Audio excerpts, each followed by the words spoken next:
আমি এত টাকা কোথা থেকে আনবো? আমার তো চাষ করেই সময় চলে যায়। চাষ করে তুমি এত টাকা কামাতে পারবে না, আমাদের অন্য কিছু করতে হবে। দেখো, আমার কাছে একটা বুদ্ধি আছে। আমি যবে থেকে এই গ্রামে এসেছি তবে থেকে দেখছি তোমার এই গ্রামে চিকেন ভাতের হোটেলে খুব ভিড় থাকে।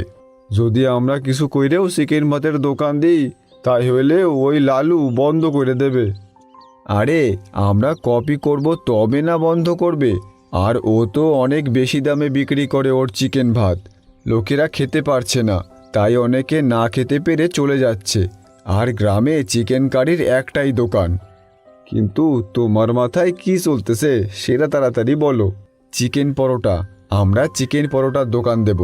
বাহ, এইটা তো বেশ ভালো বুদ্ধি।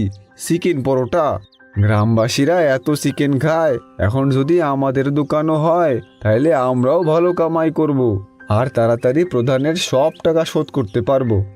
তাহলে এটাই পাক্কা হয়ে গেল। কাল থেকেই আমরা চিকেন পরোটা বিক্রি করব। আমাদের ঠেলা এই গ্রামে সব থেকে স্পেশাল ঠেলা হবে।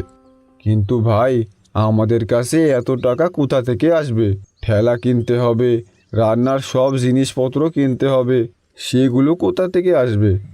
চিন্তা করো না, আমার কাছে একটা সোনার আংটি আছে। এটা বেচে দিলেই সব জিনিস হয়ে যাবে।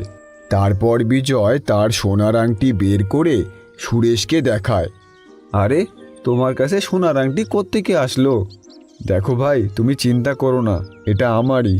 চলো, এটা বিক্রি করে তারপর দোকানের সব জিনিস কিনে